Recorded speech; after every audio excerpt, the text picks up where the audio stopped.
Halo, kembali ke channel Segitiga Telusur. Kita lagi di Desa Wisata Pupus. Apa aja yang ada di sini nanti? Yuk kita ketemu langsung sama tim Desa Wisata Pupus. Halo, dengan Mas Mbak? Roni. Dengan Mbak Genti. Ya, kami dari Segitiga Telusur ya Mbak. Ya. Mohon dibantu jelaskan ada apa aja Desa Wisata Pupus ini? Oke, siap Mas. Selamat datang di Desa Wisata Pupus. Jadi nanti untuk destinasi yang bisa dikunjungi di Desa Wisata Pupus sebenarnya ada banyak Mas. Tapi untuk kesempatan kali ini kita akan mengunjungi edukasi gamelan, edukasi gula aren, edukasi kame etawa, dan juga Mloko Jejer. Ada banyak sekali ya Mbak ya. Sangat seru pastinya nanti. Iya, Nggak oke, sabar Mas. jadinya. Yuk kita langsung telusur aja. Oh, iya. Penasaran kan? Ayo kita langsung telusur.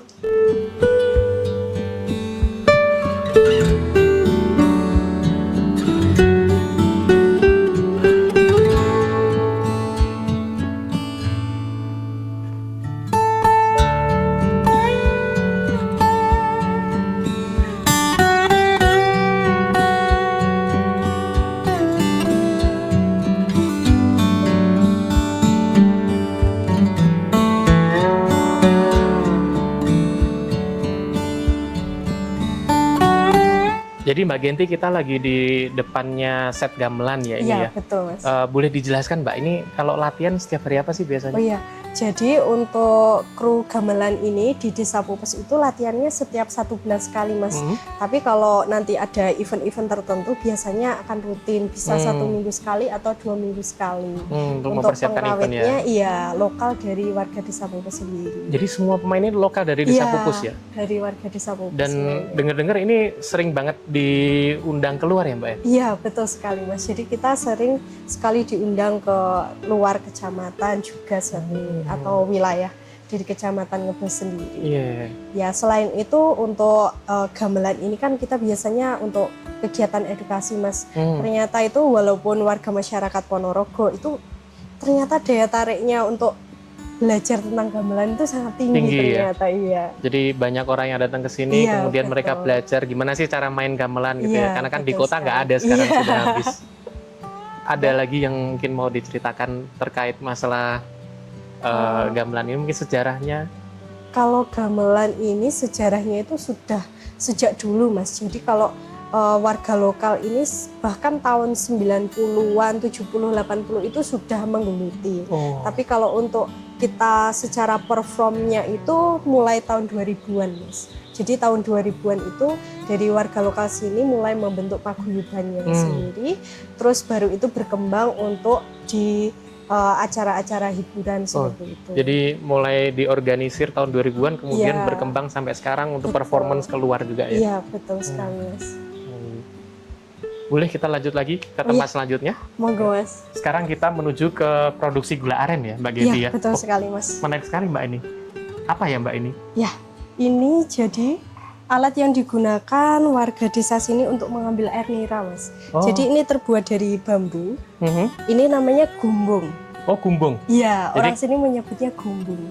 Oh, jadi prosesnya kalau orang mau buat gula aren produksi, itu ambil air nira dulu dari Iya, pohonnya, betul. pakai ini? Iya, betul pakai ini Mas. Jadi nanti prosesnya sebelum pohon aren itu bisa mengeluarkan nira, itu biasanya dipukul-pukul dulu pakai ini Mas, bunganya.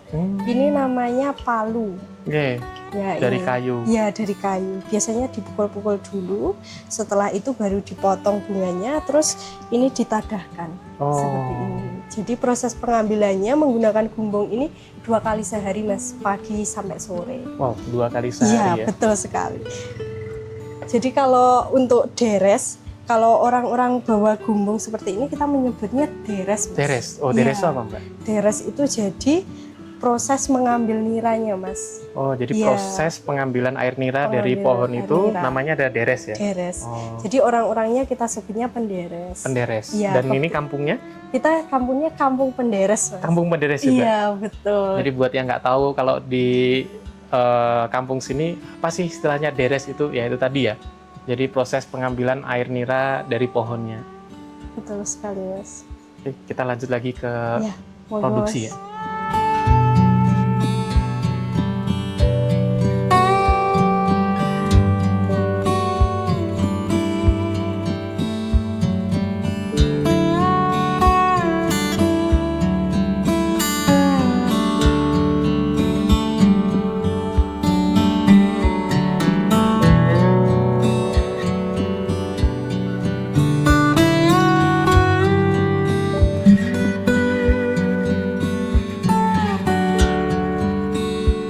kita sekarang sudah ada di proses pembuatan gula aren. Ini tempatnya, produksinya. Mbak Genti boleh dibantu Mbak jelaskan ini prosesnya apa? Iya, kebetulan sekali Kak, ini sedang proses namanya ngetei.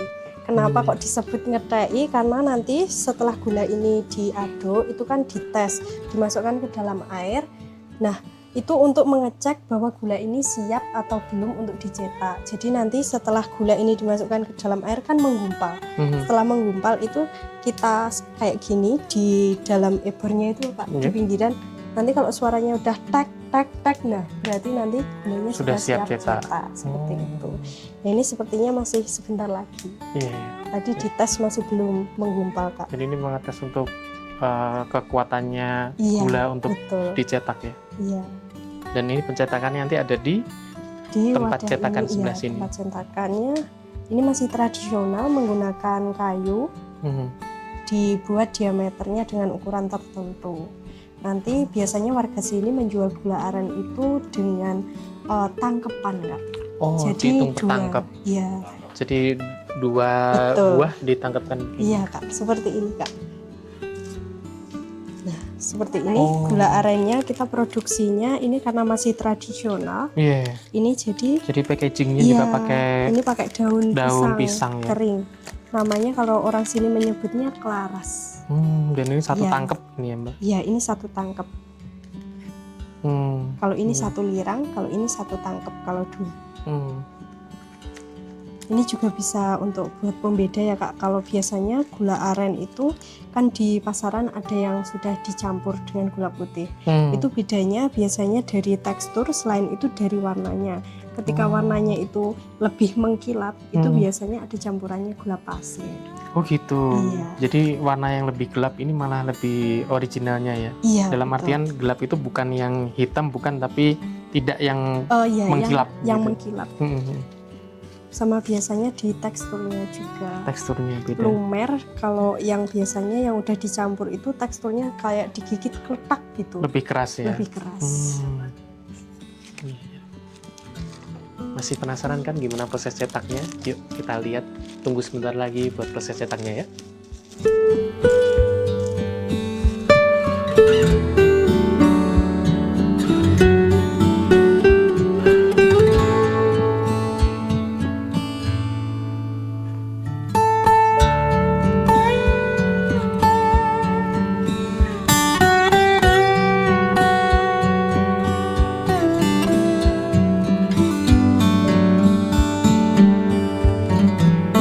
Sekarang kita kemana Mbak Genti? Ya, jadi kita selanjutnya akan menuju tempat edukasi kambing etawa, Mas.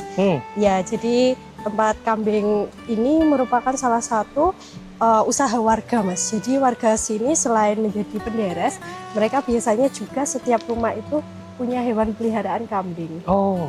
Iya. Jadi langsung ke peternakannya kambing juga ya? Betul sekali, Mas. Jadi kalau lingkungan area sekitar sini kan memang kita jadikan buat daya tarik wisata Desa Pupus. Jadi kalau sinergi kita kepada warga itu nanti setiap bayar tiketing itu ada biaya beberapa persen untuk kita kasih CSR kepada lingkungan, Mas. Wow. Jadi selain dipromosikan untuk pariwisata juga kita selalu tidak melupakan lingkungan kita ya? Iya, betul sekali Mas. Jadi memang kita dari teman-teman BUMDes itu, moto kita itu ini Mas, kita dari anak desa ingin membangun desa kita sendiri Mas. Keren. Dari desa untuk desa. Betul sekali Mas. Suaranya udah kedengaran tuh. Nah ini kita sudah sampai Mas di tempat kambingnya. Mungkin kita bisa ambil di sebelah sana dulu nih Mas. Siap. Oh, belok ke sebelah sini ya? Iya. Iya Mas, jadi ini untuk lokasi edukasi kita. Ya, jadi ini peranakan kambing etawa Mas. Ini kambing etawa. Iya, betul sekali. Oke, monggo bisa masuk Mas. Oke. Oh iya, iya Pak. Kalau kecil-kecil, ya jinak ya Mbak ya? Iya. Karena ini udah biasa Mas, biasanya kita setiap pagi, sore itu kita kasih susu tambahan, susu formula seperti itu. Karena susunya diambil, Iya. jadi mereka pakai susu formula Iya, betul, buat tambahan. tambahannya. Iya. Jadi kalau kita biasanya edukasi yang bisa dinikmati ilmunya itu, kita yang pertama bagaimana cara merawat kambing. Itu nanti kita bisa, wisatawan itu kita kasih pakan untuk ternak kambingnya. Selain itu nanti juga beberapa wisatawan mencoba untuk mengasih minum juga. Terus nanti juga di sebelah sana ada edukasi untuk proses pembuatan pupuk juga bisa. Dari kotoran kambing. Betul sekali. Jadi selain itu, selain kita manfaatnya pupuknya Mas, ini ada yang pakan ramban hijauan. Nanti ada ranting-rantingnya seperti ini kita manfaatkan untuk buat produksi rumah untuk bahan bakar kayu bakar seperti itu, Mas. Minggir.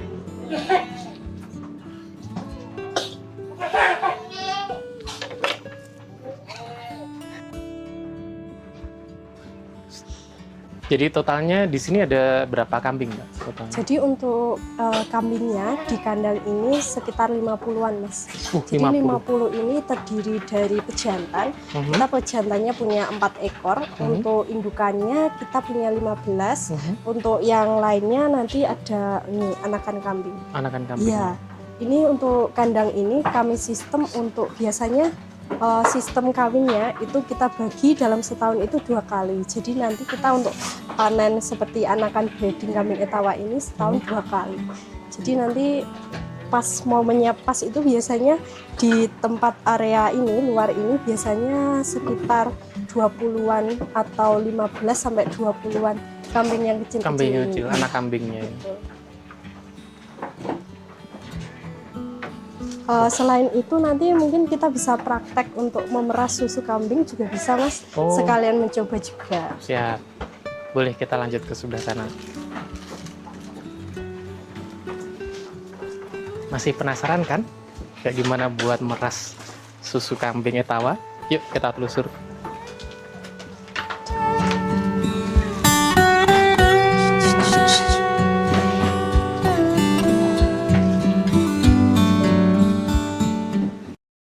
Memang kalau baru diperas ini agak susah, tapi kalau udah ini tasnya ya toh? Astagfirullahaladzim.